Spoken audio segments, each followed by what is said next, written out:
Hi, everyone. Welcome back to the second lecture of the Great Pretender series.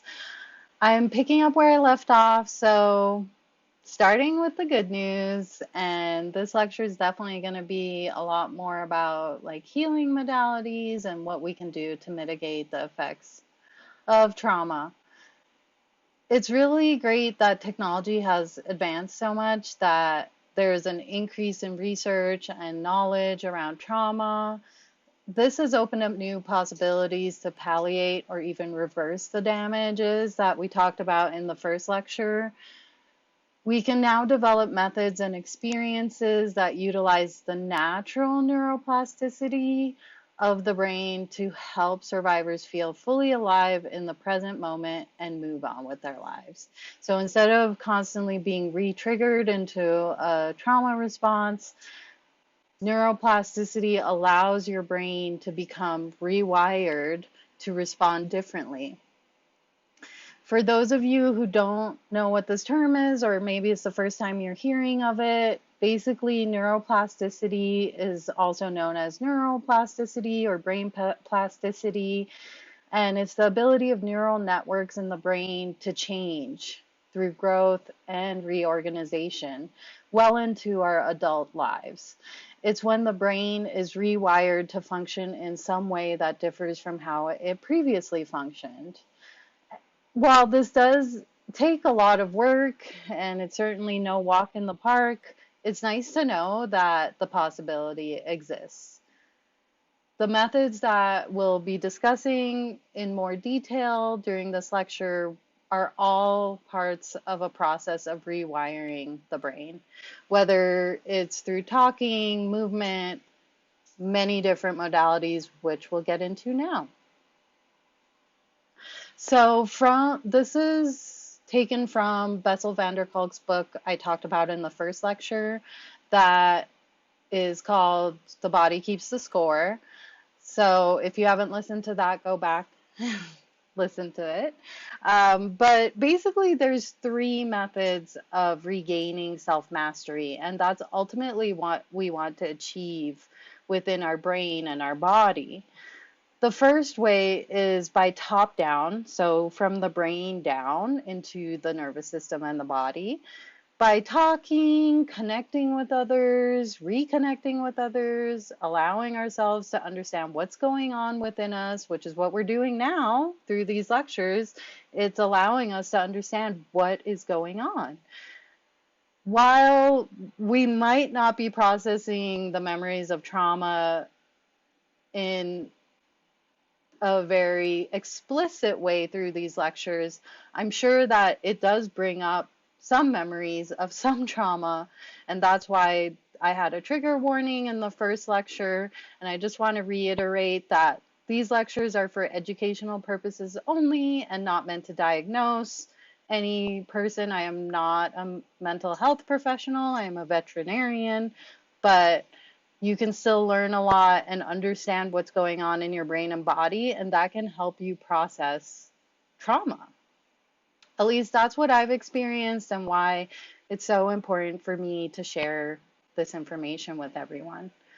The second method is by taking medicines that shut down inappropriate alarm reactions, or by utilizing technology that can change the way the brain organizes information. So neurofeedback is one example that is not a medicine, but we'll get more into different modalities later. And then if anyone has any questions about specific things I don't get into, please feel free to contact me.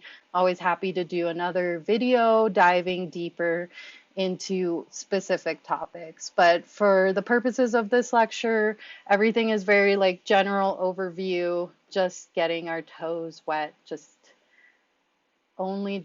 uncovering the first layer. So, and then our last third method is bottom up. So that means from the body up into the brain and the mind.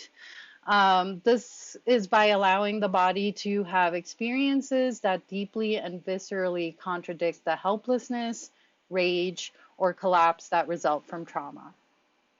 So let's get started. So even though I really want to emphasize that we're not all doomed and that like even though we can't change what happened to us, we can change the way we process what happened to us. And this can allow us to deal with the imprints of trauma on our body, mind, and soul. So that's uplifting, I think. The most important way to start on that journey is through the journey of self leadership. Only you can really govern yourself, and you need to be able to find a way to become calm and focused, even in the event that you are in fight or flight mode. Learning to maintain that calm in response to images, thoughts, sounds, or physical sensations that remind you of the past is so important for you to be able to respond differently than you did in the past. It also helps you to find a way to be fully alive in the present and engage with people around you. This has come up a couple times about being fully alive in the present, and that is because trauma tends to make us become disembodied, less present, more like zombies walking around, basically, because it's just too much to feel. And then the other important aspect of self leadership is not keeping secrets. This is not having to keep secrets from yourself, including secrets about the ways that you have managed to survive. I'm not saying you have to go and shout it from rooftops or anything, but the most important aspect of this journey is really being able to be honest with yourself, which is not easy to do, as simple as it may sound. In order to regain control over yourself, you need to revisit the trauma sooner or later. You need to confront what happened to you, but only after you feel safe and you won't be re traumatized by it. The first order of business is to find ways to cope with feeling overwhelmed by sensations and emotions associated with the past. For example, I'm sure many people can relate to very stressful ovariohysterectomy surgeries or space surgeries, especially for me. This is my own personal example with deep chested, fat, overweight dogs. It's like my nightmare. And I did have a really terrible experience during a certain spay procedure that was really hard. It made me question if I wanted to even do surgery. So I had to ask myself, do I even want to be doing this? Or is it my fear and my trauma telling me that I shouldn't be doing this? So the second step was to figure out baby steps. If your answer to yes, I do want to do this, then the next step is just taking it one step at a time, one tiny baby step at a time.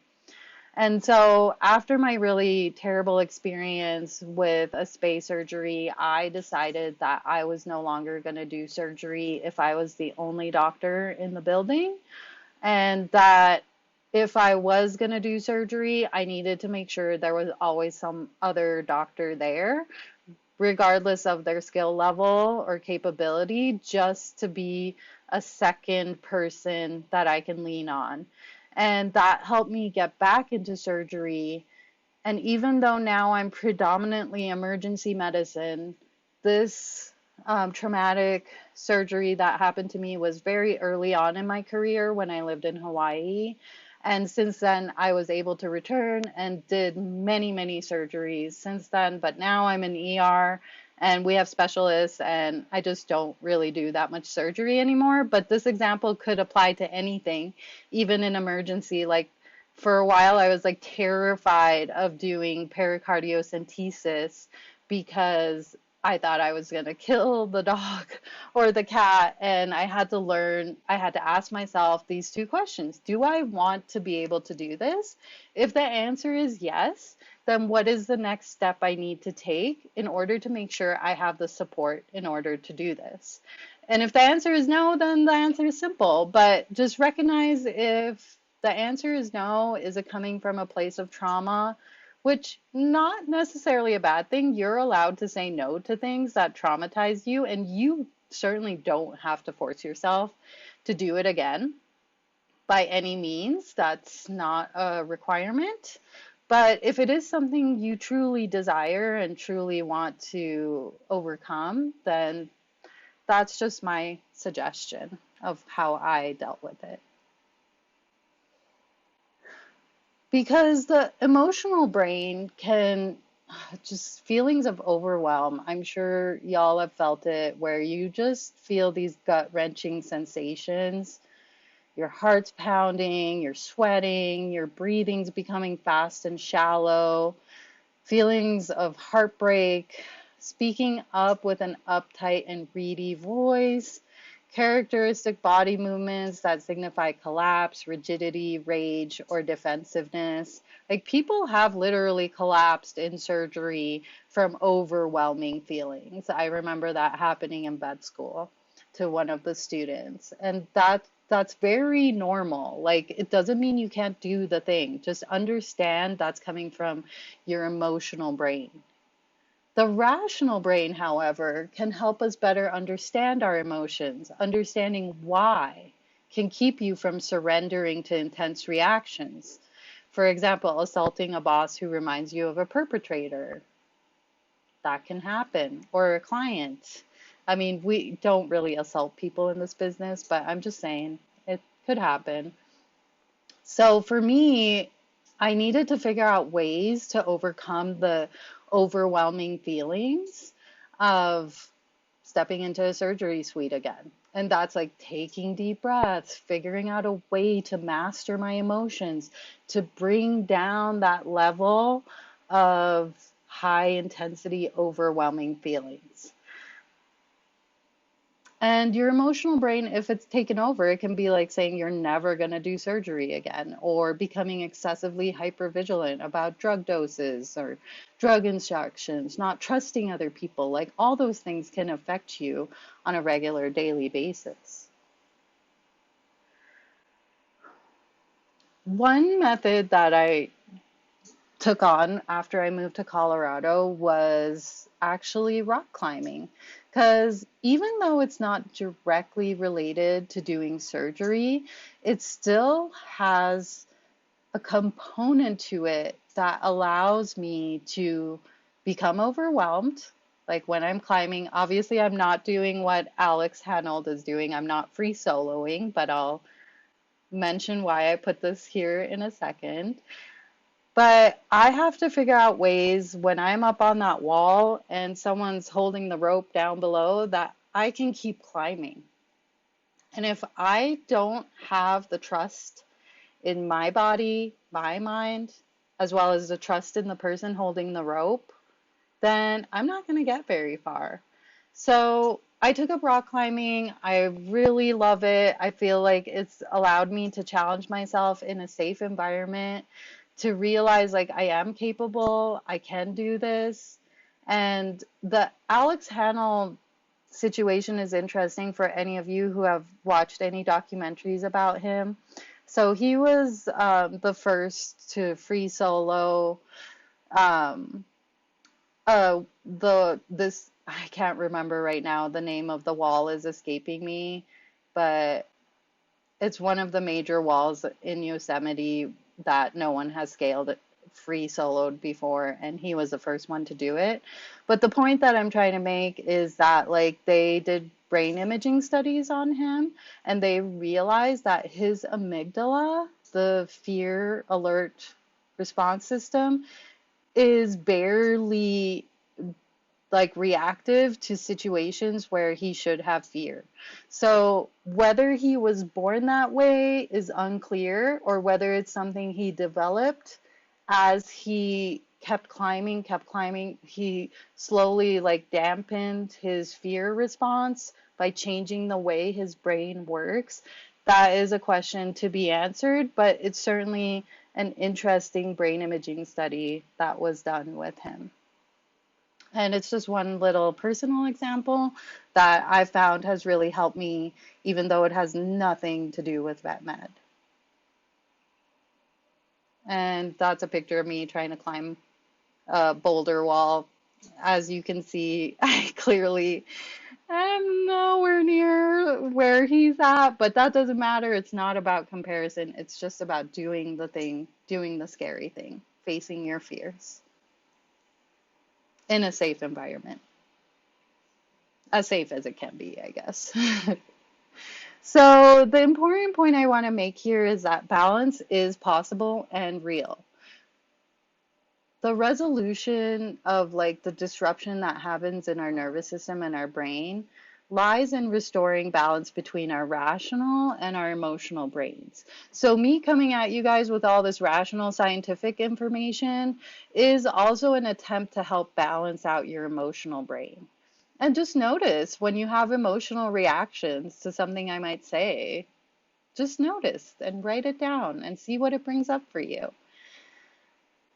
You are in charge of how you respond. Although it may not seem that way at the time when you're in a like fight or flight response, just know that when we are triggered, we are pushed outside of our window of tolerance. We become reactive, disorganized, we are either hyper aroused or shut down. And triggers really vary for different people. So it is really important to understand what triggers you. And you may only be able to see it in hindsight, but that's still something as opposed to not seeing it at all. And eventually, through practice, you will get to a point, it is very possible to get to a point where you can respond instead of react. And even if you manage to stay in control but are hyper aroused or shut down, if you become inflexible, stubborn, or depressed, that is actually not like true calm because your nervous system is still in disarray. In Alcoholics Anonymous, this is called white knuckle sobriety. Like they're just going to white knuckle their way through being sober, even though it like is the most like inside they're just like crawling out of their skin, which might be something initially that one needs to start with. Like, how do I just not react if you're hyper reactive, for instance?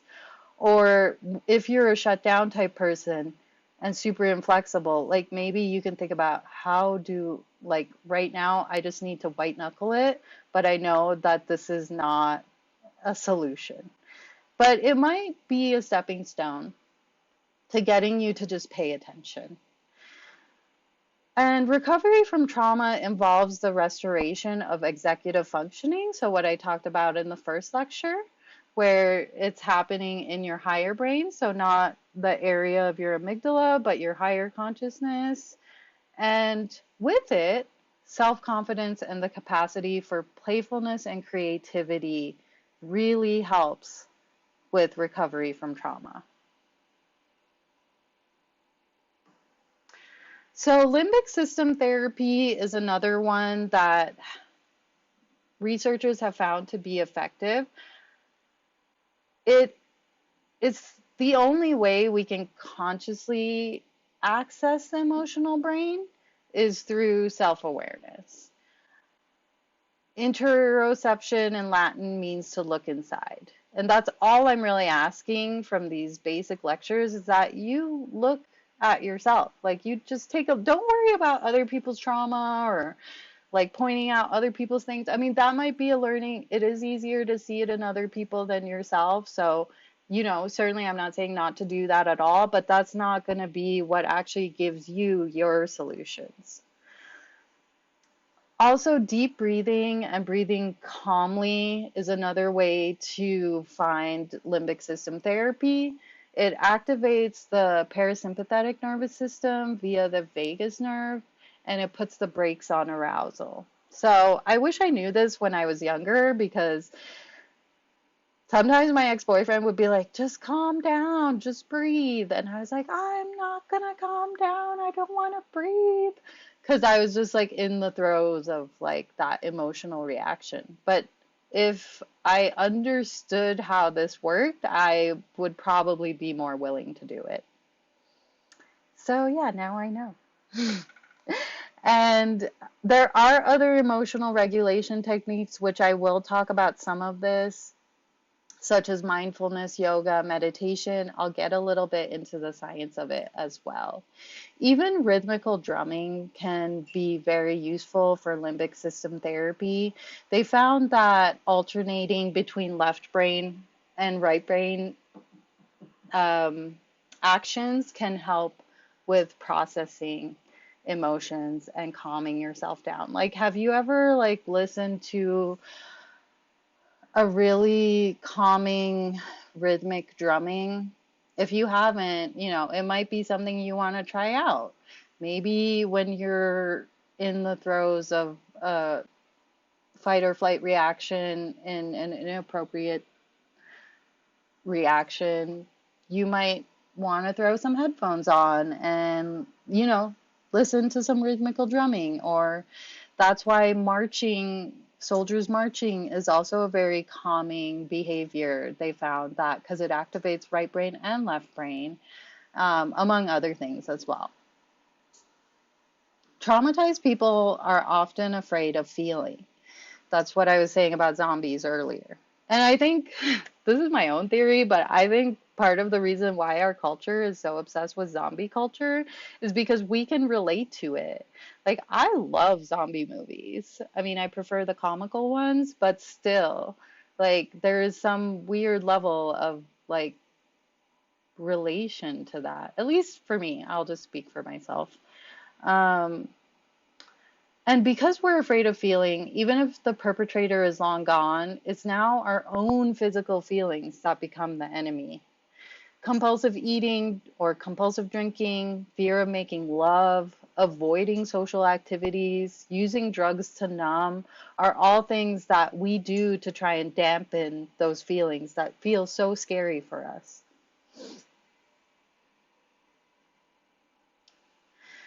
Mindfulness-based stress reduction is one thing that I do want to emphasize. So, a lot of people think mindfulness is just meditation, but mindfulness is just becoming an observer.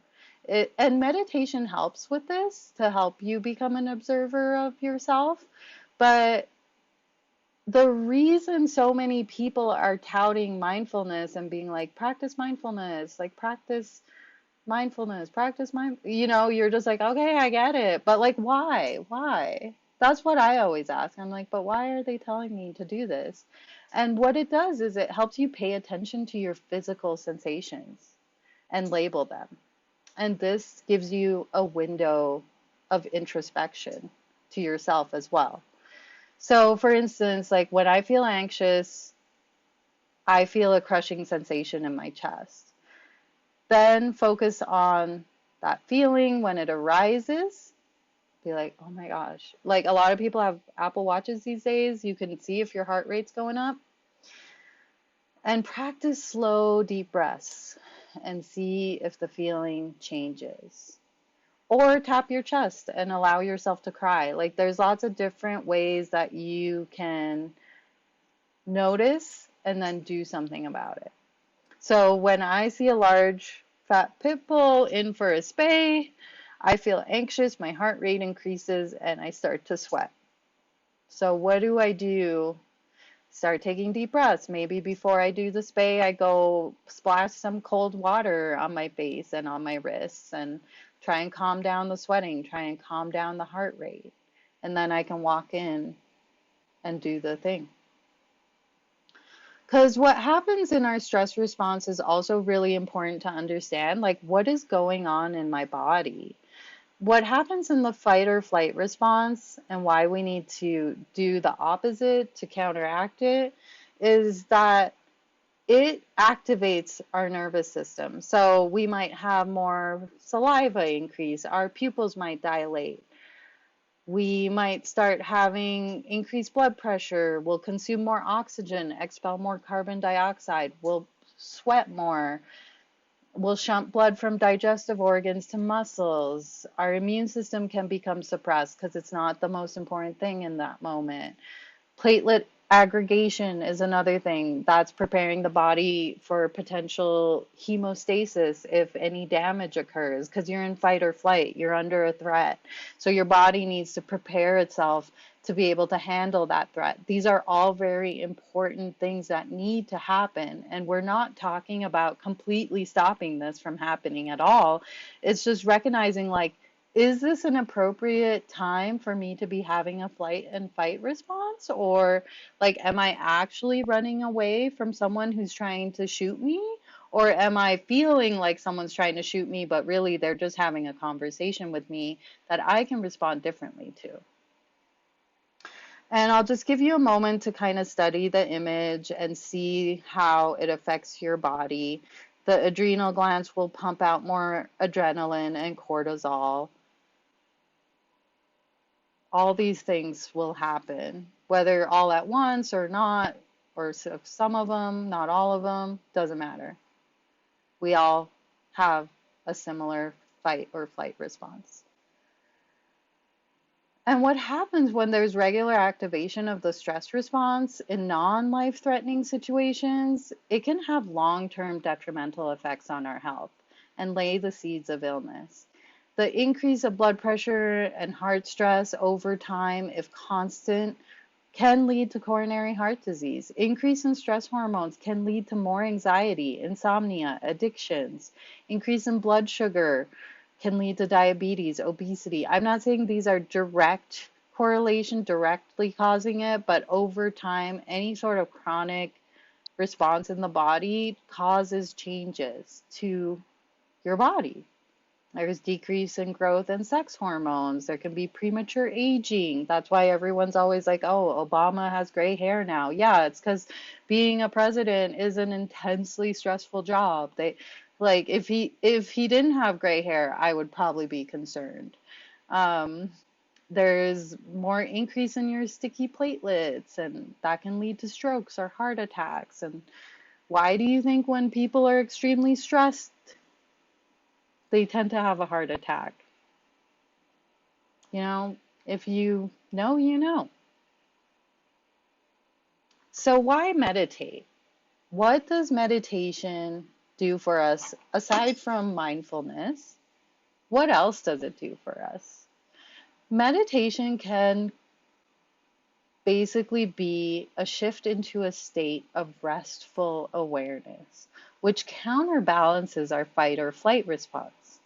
So our heart rate will slow, our blood pressure will normalize, we might sweat less, our adrenal glands might produce less cortisol, we might have more normal platelet function, our immune function can improve, our breathing slows, we can produce more rejuvenating hormones such as growth hormone, DHEA. So that's why we're not just telling everyone to meditate just because it's the new hot thing. It's because science is showing us that it actually works. But it's important to keep in mind that meditation can be triggering for some people, so highly advise working with a healthcare professional or a mental health professional. Someone who is experienced and skilled in trauma is extremely important, because for some people it's extremely difficult for them to sit still. They becoming immobilized and just like not being constantly busy can actually be a trigger for some people. So if you're struggling with meditation because it's actually causing the opposite of these effects and actually causing the fight or flight activation, you're probably going to need to figure out a way to either use medications, working with a healthcare professional to be able to calm down, or um, figure out a different modality. Like maybe meditation isn't the one you need to start with or do at all. Whatever helps you lower your barrier to entry into healing is what you should do. There's no one wrong way or one right way or any of that. But I do want to share research on meditation because I think it's just so fascinating. So the research at Harvard Massachusetts General Hospital and the University of Boston demonstrated that meditation can change the structure of your brain. So, neuroplasticity, what I was talking about earlier. They did MRIs on 16 subjects between the ages of 25 and 55 that were healthy, drug-free, no medication use, non-meditators, so they had never meditated before, and they completed an 8-week meditation just doing 30 minutes a day. The results showed there was an increase in gray matter of the hippocampus, so the limbic system. Like we were talking about, limbic system therapy is extremely important for healing from trauma. It's been found to be very effective. And they found decrease in amygdala activation, so decrease in fear, anxiety, stress, anger, frustration, which actually correlated with a reduction of stress levels. So this is just an image of more gray matter in the meditators. So they also conducted newer studies showing meditation can carry over to our daily lives, improving emotional stability and the way our bodies respond to stress. So the study participants who completed an 8-week meditation training course had reduced activity in the right amygdala in response to emotional images, even when not meditating. That is just really interesting to me. And this is, although it's a small sample size and, it's still like kind of early research, it's just very promising.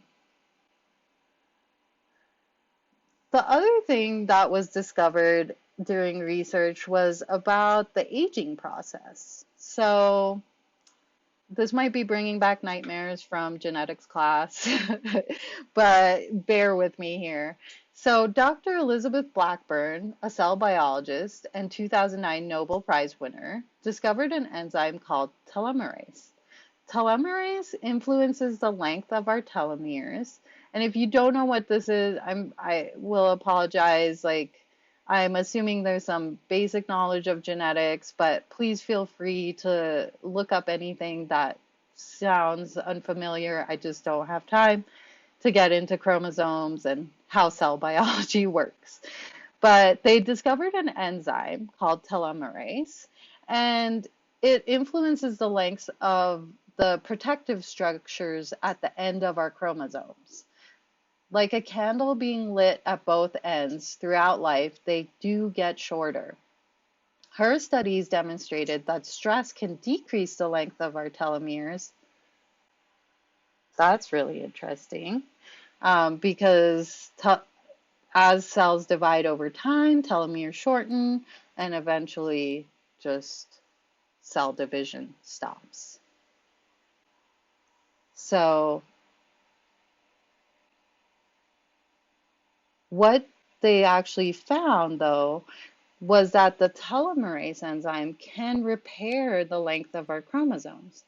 And Blackburn also conducted a study showing after 4 to 6 months of meditation, the telomerase enzyme was increased by 30%, influencing your biological age and slowing down the clock. Because the longer your telomeres are, the healthier your cells are. The shorter they are, the more aged they are. So the Chopra Center collaborated with Blackburn and UCSD, conducting a similar study. Within 4 days of intense meditation during a retreat, the telomerase enzymes in the group of meditators increased by 40%. So even if you're doing it for vanity reasons, because you're like, okay, now I'm going to meditate so I can have eternal youth, or at least feel younger for longer. Hey, why not? If they're finding that this is working, again, it's a small sample size, and I understand it's not the end all be all, but it's definitely hopeful research and very enlightening. So meditation takes you actually beyond the mind, beyond the intellect and the ego. And between each thought, there is a gap. This gap is silent, and it is the field of infinite possibilities. It's the gap where none of your traumas exist, none of the things that happen to you matter. You are just the silent observer. And it really helps you realize you are not your thoughts. You are not what happened to you. You are not your trauma. You're so much more than that. Your true self is in the gap. Your true inner spirit being is always there. And that's one of the things that I really loved in yoga teacher training was I remember the teacher one day just saying like, just know that no matter what happens to you, your true essence remains untouched. And our job in yoga and meditation while teaching is to try and find ways to remove all the junk, remove all those layers that cloud your ability to truly go beyond your thoughts, beyond your hair color, beyond your experiences. If you've never tried meditation before, I highly recommend Insight Timer. It is not a sponsored recommendation. It's just something I use almost every night, and it really helps me to do guided meditations. Um, that's just one thing that I remember suggesting at a conference one year, and the following year, that individual who heard my lecture came back and told me that like she downloaded a meditation app. There's also the Calm app, there's Headspace, there's like many more, and that she did it every day for 365 days and it changed her life. And she remembered that me saying, if there's one takeaway you take from this lecture, is like just download the app, just try it. And that's what she did. And she was like thanking me. And it was just like such a memorable moment because it's like, wow, like this person actually like did the thing, you know, and they're happy about it. So that was really awesome. So if there's one thing you do, one thing you take away from this lecture is just like try it. Try the thing. Try the thing that you haven't tried. Or if you've tried before and failed, try a different way. Part of healing from trauma, unfortunately, does involve experimentation and trial and error. So unfortunately, it is a process. I wish I could give you the magic pill or the golden bullet or whatever it's called, the silver bullet, the golden egg, I don't know, whatever terminology you use for it, but I can't. All I can give you is the methods, the science, and let you decide what you're going to do with that. Yoga, as I mentioned, is also goes kind of hand in hand with meditation, although there are plenty of people who do yoga that never meditate. But the act of yoga helps prepare the body for meditation. It also utilizes the concept of the body work, so the bottom up method of healing to create movement through your tissues where trauma can often be stored and can't be worked out necessarily by talking, so the bottom down methods. There's a lot of traumas that you maybe never revisit verbally, but you revisit physically.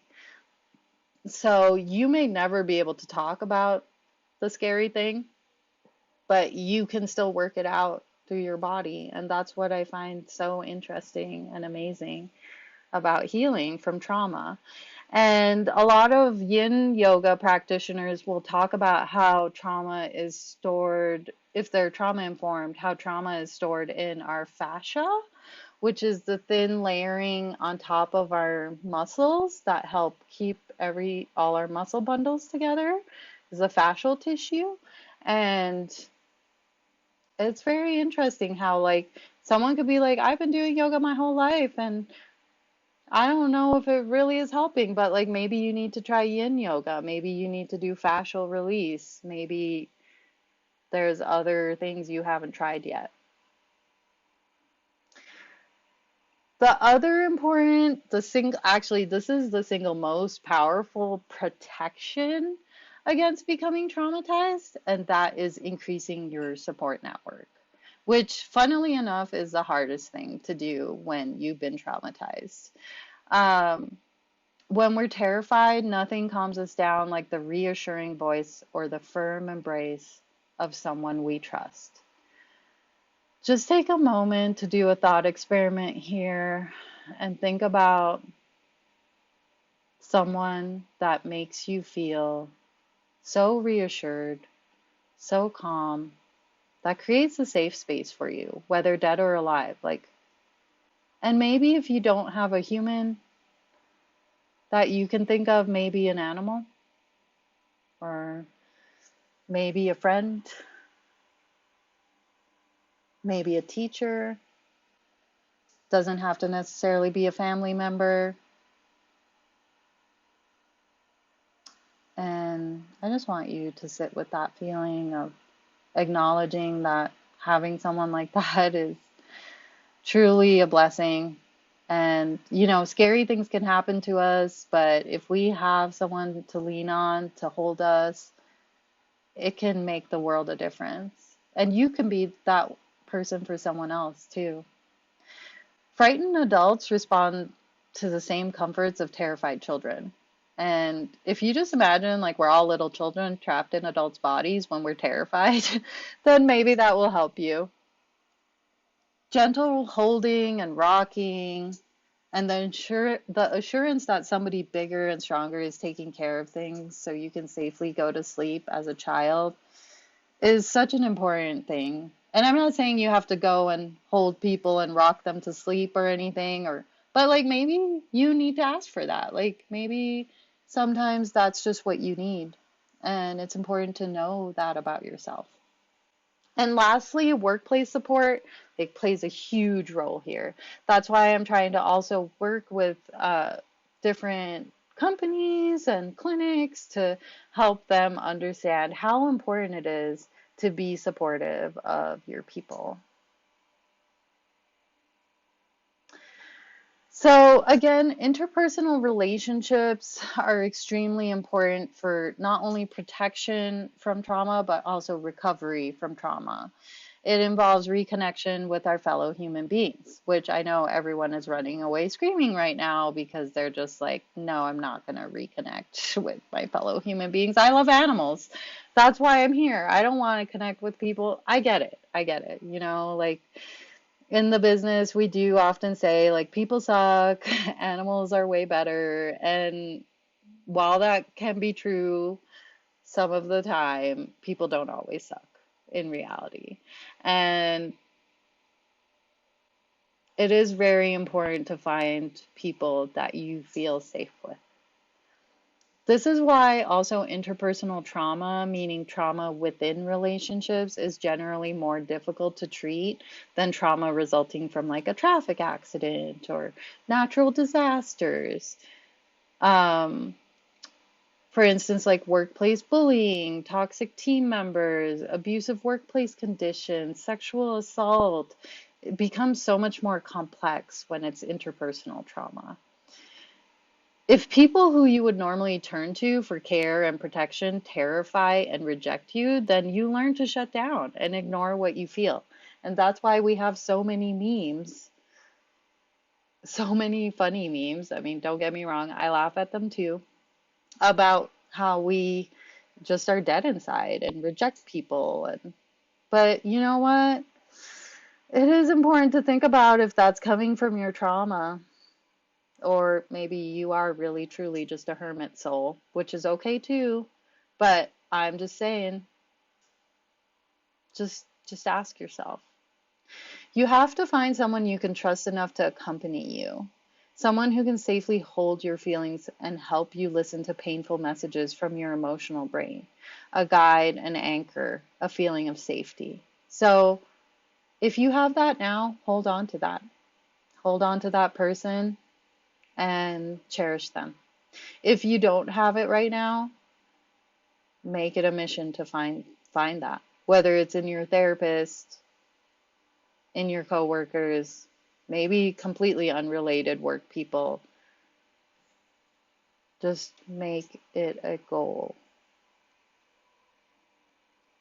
So that brings me to my next topic, choosing a professional therapist.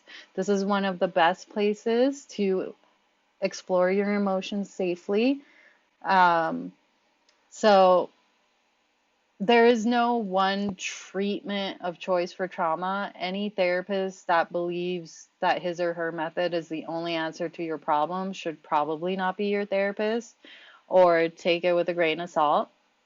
I also now feel like I need to emphasize that you can search for, when you're choosing a professional therapist, one that is trauma informed and has done additional training on trauma. This will be in the letters of like CCTP, a certified clinical trauma professional, or there'll be some other indication that they've done extra studies. They should make you feel comfortable and safe. So just because they're trauma informed doesn't mean you're going to feel comfortable with them. You do have to find someone. And again, this is the trial and error thing I'm talking about. I've definitely been through many therapists that I didn't really feel that connected or comfortable with until I found one that I was. People who have been brutalized by their caregivers as children often don't feel safe with anyone. So just please understand, like, where your safety issues are coming from if you literally cannot find a single person to feel safe with. Um, just please keep working on it. You will find someone. There will be someone you connect with. Don't give up. And think about, is there anybody who ever made you feel safe while growing up other than the thought experiment we just did? It's pretty similar, but maybe not as intense as a feeling. But a teacher, maybe a neighbor, maybe a shopkeeper or coach. And that's the seed you need to plant to help you learn to re-engage. If there's absolutely nobody, then animals are the answer. This was a light bulb moment for me because it was a clue to me as to why perhaps many animal care workers have gravitated towards animals, or why we don't like humans or think people suck. And I do think part of my gravitation to this profession was based on my inability as a child to find that safe connection. Um, and animals were that for me. And so I think when I realized that, I was like, okay. So I do love science, I do love animals, but maybe my career decision was also a little bit based on past trauma and not really wanting to be around people or like be a human doctor. So, but unfortunately, that's just not the reality. People are everywhere, no matter what job you're doing. You're gonna not be able to escape it. And I don't still feel that way. I just am saying um, that through healing, I've been able to find better connections with people, kind of let go of that people suck mentality, because if that's the mantra you're telling yourself over and over again, that's the pattern that's being imprinted on your brain. People suck, people suck. People are always going to disappoint you. People are always going to jerk you around. People are always going to tell you you're not good enough. Like, if that's the thought pattern that you're repeating to yourself on a daily basis over and over again, that's the way your brain's going to function and that's the way you're going to think. So it's in your hands to change it. This is also going to make people probably cringe, especially the people who are like, I don't like to be touched. Do not touch me. Do not hug me. But there is a healing power of touch, and it is important to know that the most natural way humans calm down our distress is by being touched, hugged, and rocked. I'm not saying you have to hold a distressed person and rock them back and forth or anything like that, but something even as simple as a hand on the shoulder can help ground someone in a moment of severe distress. Every euthanasia often involves at least a touch on the arm or shoulder or hugs all around, and there's a reason for that. And I'm not saying you have to go and do this by any means at all, but like there's a reason for that, in that like in that moment that might be the only thing you can do to comfort someone. And you don't have to comfort all your clients in euthanasias. Like I always kind of just gauge like who might be receptive to that, because you have to understand like touch can be triggering for some people. So not just being like, well, everyone should love touch. Like hugs feel good all around. Nope, that is not true. Even though it is the most natural way for humans to calm down, it can also be triggering as well. So important to recognize. Body work such as massage, kickboxing, self-defense classes, karate, yoga, sensory motor psychotherapy, and somatic experiencing are all other ways of finding the healing power of touch as well. Like beating the crap out of someone might make you feel better. Just saying. No, I'm joking. I mean, maybe in karate, like, but yeah, touch is touch. I mean, obviously it's in a safe space, and I'm just making a terrible joke right now. But when physical tension is released, the feelings can also be released. Cognitive behavioral therapy is another one I just want to quickly mention, but it is still controversial in its effectiveness. So, therefore, it's not ever used as a sole therapy, but as an adjunct. And basically, the traumatologists say like multimodal therapy is basically what they recommend. That's why I was saying earlier, if someone says this is the only way, just be like, all right, I don't think this is for me, and move on. So, CBT was first developed for phobias such as fear of spiders, airplane, heights, to help patients compare their irrational fears with harmless realities. Repeatedly exposing the individual to stimulus without bad things actually happening gradually results in them becoming less upset. Bad memories will become associated with corrective information of being safe. CBT also helps patients deal with their tendency to want to avoid, as in, I don't want to talk about it. It can like allow them to find, oh, okay, like I can talk about this with this individual, like my therapist, for instance, while we're doing this therapy, instead of just avoiding it. It helps them get to a safer mind space to where they do feel like they can open up. I do feel like I need to mention drugs, even though, again, reiterating, I am not telling anyone to go home and take these drugs. But right now, there's a lot of research, especially in MDMA. MDMA is also, street name is ecstasy. What's being done with MDMA is basically mental health professionals are getting trained in being able to use drug assisted psychotherapy. And what it does is it's done with a mental health professional.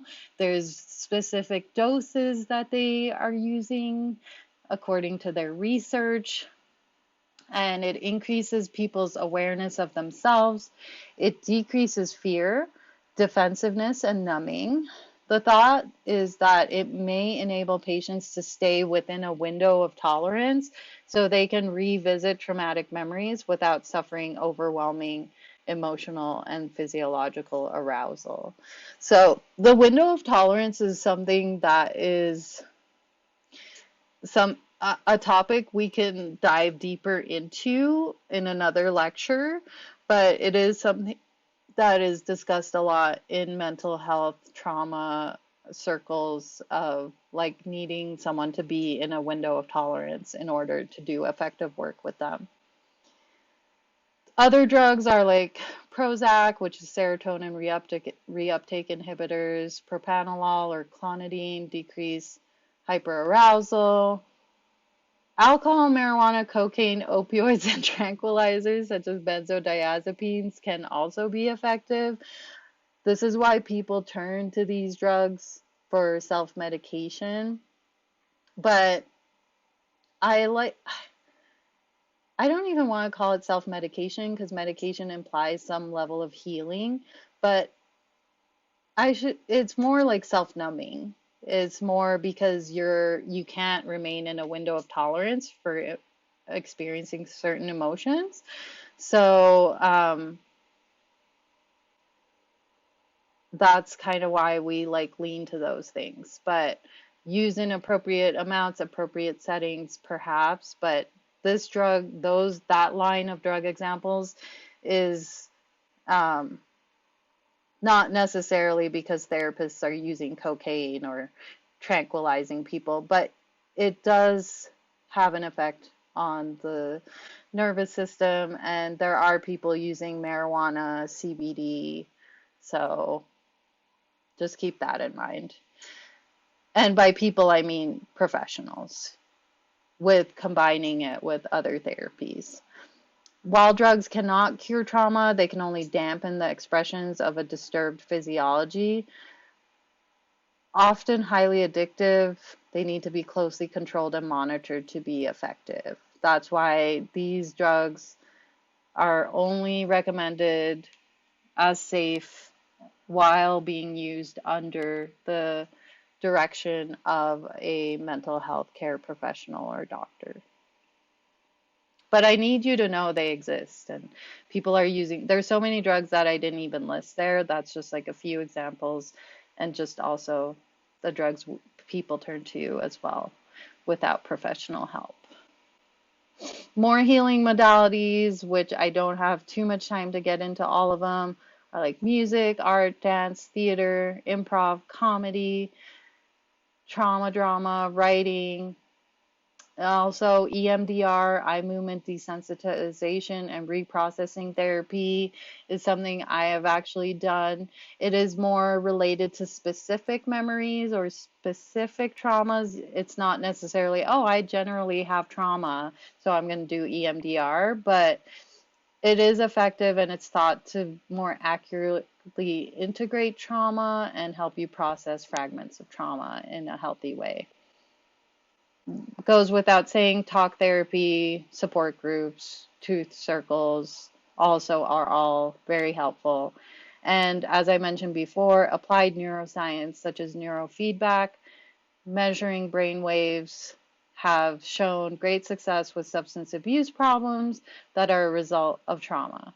Brainwave manipulation through coaching or technology may also be something that you would want to try. Okay, so lastly, I just want to get into another thing that I do or that I've experienced to really help me, and these are sensory deprivation tanks. I was certainly using it more before COVID, and then because so much was taken away stimulation wise during COVID, I think I needed it less. But basically, it is called REST. It's restricted environmental stimulation therapy. Float tanks are quieter and darker than any normal room, and and the water temperature is around 93.5 degrees Fahrenheit, which is the average surface temperature of human skin. The water is saturated with Epsom salts to over twice the buoyancy of the famous Dead Sea in Israel, allowing you to float without any effort, providing relief from constant physical stress of gravity on the bones, muscles, and joints, while simultaneously delivering a large transdermal dose of magnesium, which is a natural muscle relaxant. So, activity in your autonomic nervous system responsible for the fight or flight response slows down, resulting in a lower heart rate, lower blood pressure, slows your breathing. Production of adrenaline and cortisol decreases, while serotonin, dopamine, and oxytocin levels increase. The electrical rhythms of the brain also slow from alpha frequency waves associated with normal waking consciousness to theta frequency waves associated with deep meditation or light sleep. The benefits of floating are largely brought about by the body's self-regulatory system. When external stimuli are neutralized, a normally functioning body reverts to a default state of relaxed well-being. So, if you were ever interested in trying float therapy, that's a good enough reason to actually try. So that's where I'm going to leave you all at for now. Thank you for listening. Thank you for being here. And I hope I was able to give you some good suggestions And our next lecture will be about making a self-care plan. So we'll see you then and have a good day. Thanks. Bye.